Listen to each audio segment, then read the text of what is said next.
So hello everybody. तो आज ये हमारी सेकंड वीडियो है पॉलिटिकल साइंस की।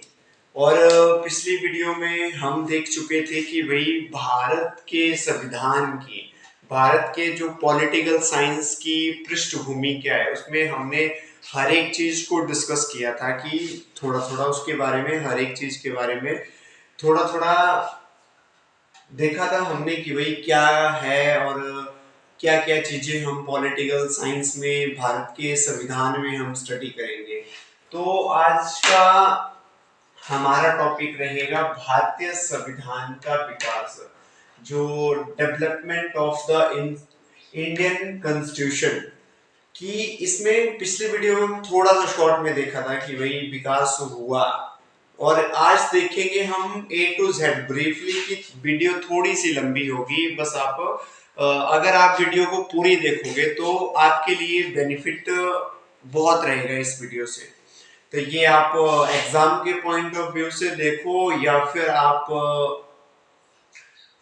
पेपर के पॉइंट ऑफ व्यू से देखो। तो आज चलो, तो उससे पहले guys please subscribe this channel and okay let's start. तो भारत के संविधान का विकास, तो इसको मैं आपको एक स्टोरी के माध्यम से ना बताऊंगा ताकि आपको अच्छे से याद रहे कि क्या स्टोरी थी।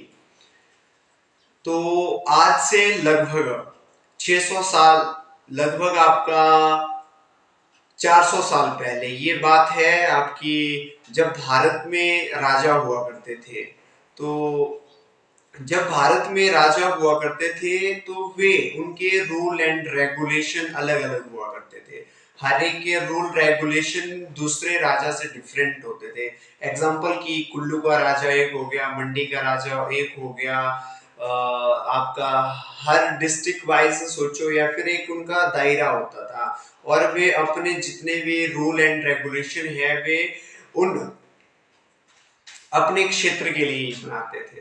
अब जब राजा हुआ करते थे तो उसके उपरांत क्या चीज हो गया, यहाँ पर 1600 ईस्वी में ईस्ट इंडिया कंपनी आई। तो ईस्ट इंडिया कंपनी से पहले यहाँ पर पुर्तगाली और डच आ चुके थे। आप ये मॉडर्न हिस्ट्री का कंसेप्ट इसमें थोड़ा सा आता है। और जैसे पुर्तगाली और डच यहाँ पर ऑलरेडी पहले से आए थे, तो पुर्तगाली आप पढ़ते हो कि 1498 में वास्को डी गामा ने भारत की खोज की है। तो ये भारत की खोज की है, ठीक है, परंतु ये गलत है कि भारत की खोज, आपको पता है कि खोज उस चीज की जाती है जो चीज पहले नहीं थी। फॉर एग्जांपल टीबी है, टीबी की खोज जेएल बेयर्ड ने की। तो जब पहले टीबी नहीं था, बाद में जब उसने खोज की तब टीबी आया। परंतु भारत ऐसा नहीं है, भारत का इतिहास कई हजारों साल से है। इसलिए केवल वास्को डी गामा, मेरे नजरिए से वास्को डी गामा ने भारत के रास्ते की खोज की है, भारत के रास्ते की खोज की है वास्को डी गामा ने। तो वास्को डी गामा जैसे 1498 में ही आए थे, तो फिर पुर्तगाली था, वो सबसे पहले जो भारत में आया था पुर्तगाली वही था।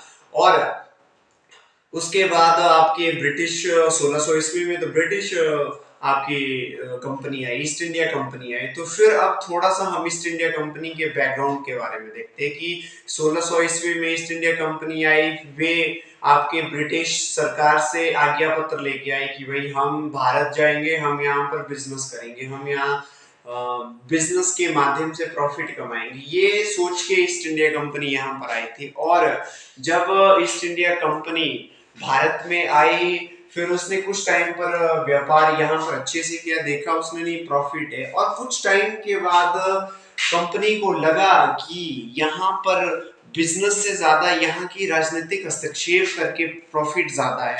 तो राजनीति में घुस के फायदा है, क्योंकि उन्होंने देखा ना यहाँ पर लोग एक दूसरे के साथ मिलते नहीं है, राजा एक दूसरे के विरोधी है। तो अब उन्होंने उस चीज का बेनिफिट उठाया, बेनिफिट ऐसा उठाया कि भाई उन्होंने एक दूसरे को लड़ाया, एक दूसरे को लड़ा के फिर उन्होंने, जैसे वे क्या करते थे, वे राजा, वो अंग्रेज दूसरे राजा को क्या करता था, सेना देता था। फिर दूसरे से वो जो राजा है वे अपने जो उसका विरोधी है, उसका दुश्मन राजा है, उसको हरा देता था, उसको उसकी सत्ता को हथिया लेता था और वे राजा फिर उस अंग्रेज को एक अच्छी उपाधि दे देता था। कुछ टाइम के बाद वे अंग्रेज उसको भी मार देते। तो इस तरह से उन्होंने यहाँ पर राजनीतिक हस्तक्षेप करना स्टार्ट कर दिया, बहुत हस्तक्षेप कर दिया। इस तरह आप देखोगे प्लासी का युद्ध हुआ, आपका बक्सर का युद्ध हुआ, जैसे आपका प्लासी का युद्ध 1757 में हुआ। यहीं से उन्होंने राजनीतिक हस्तक्षेप करना स्टार्ट कर दिया था। ये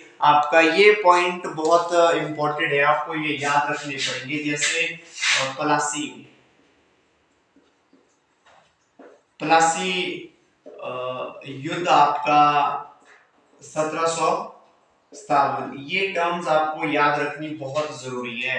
देन सेकंड आपका फिर बक्सर का हो गया, बक्सर का हो गया, ये 1764 में हुआ। फिर लास्ट में आप देखोगे यहाँ पर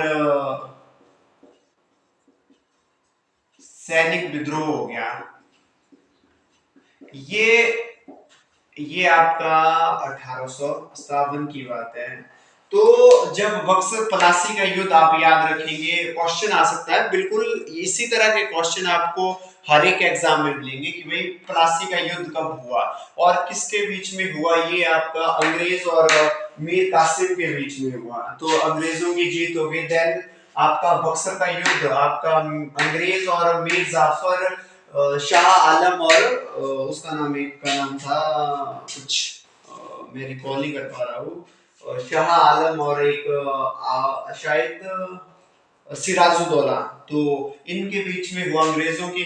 फिर लास्ट में यहाँ पर सैनिक विद्रोह हो गया 1857 में।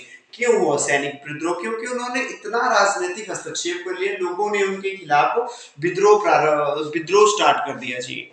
तो जब विद्रोह हुआ, अब अंग्रेजों को, अब ईस्ट इंडिया जो ब्रिटिश सरकार थी उसको पता लग गया कि भाई अब भारत में हमारे लिए व्यापार करना टफ हो गया है, अब लोगों ने विद्रोह स्टार्ट कर दिया है। तो फिर उन्होंने क्या किया, देखो अगर मेरे को अंग्रेजों की एक अच्छी बात लगती है ना, उनकी सबसे खास बात ये थी, दिमाग उनके पास बहुत ज्यादा था। 100 भारतीय लोगों का दिमाग और एक अंग्रेज का दिमाग। कैसे, इसको मैं एक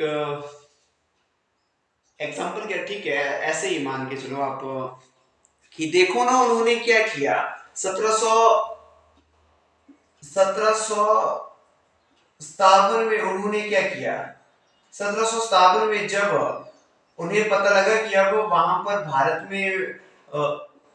भारत में सैनिकों ने, जैसे वहां के विद्रोह होने लगा है, तो जनता विद्रोह कर रही है, सैनिक विद्रोह कर रहे हैं, तो अब उन्होंने ब्रिटिश जो ईस्ट इंडिया कंपनी भारत में भेजी थी बिजनेस के मोटिव से। तो फिर उन्होंने उस कंपनी को वापस बुला लिया और ब्रिटेन, और वहां से उन्होंने डायरेक्ट अपना शासन चालू कर लिया। अब वो सत्ता उनके हाथ में थी। तो जब सत्ता उनके हाथ में थी तो उन्होंने भारत को इस तरह से गुलाम रखा कि उन्हें भारतीयों को महसूस होने नहीं दिया कि वे गुलाम है।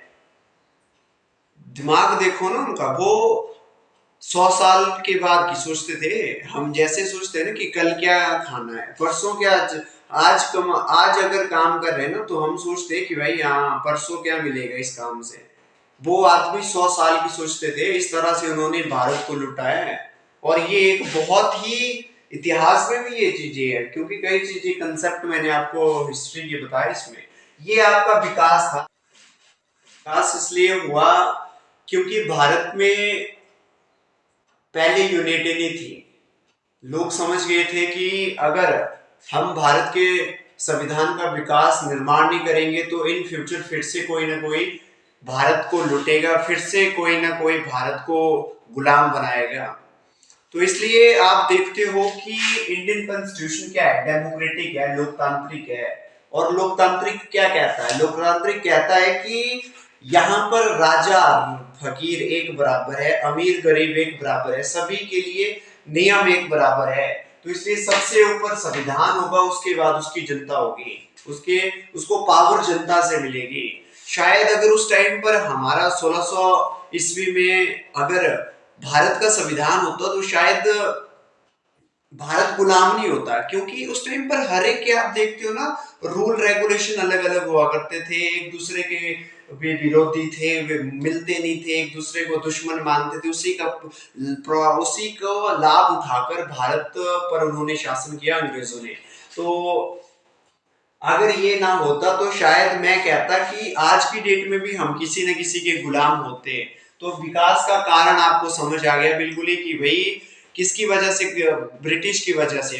कहने का मतलब है कि यूनिटी के लिए किया गया है, तो ये बात कही गई है, unity is the strength of power, और ये इस बात सच्ची है। ये आप केवल संविधान में नहीं है, आप परिवार में भी आप देखते हो, अगर किसी परिवार में यूनिटी नहीं है तो वे परिवार कुछ टाइम के बाद ही खत्म हो जाता है, बिखर जाते हैं, माँ बाप कहीं दूसरी जगह होते हैं, उनके बच्चे एक घर में होते हैं, दूसरे घर में होते हैं, तो इस तरह से परिवार में फिर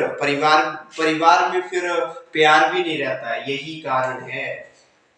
तो आज का हमारा टॉपिक यहीं पर खत्म हो जाता है, और अगली वीडियो में आपको इसी टॉपिक से रिलेटेड दूंगा कि development of the Indian constitution act से रिलेटेड होगी। और क्योंकि कंपनी ने बहुत से रेगुलेटरी एक्ट भी बनाए थे इनको रेगुलेट करने के लिए, तो इसी के माध्यम से आगे वही चीजें हम उसमें देखेंगे। और ये आपको आधा वीडियो है, उसके बाद आप अगली वीडियो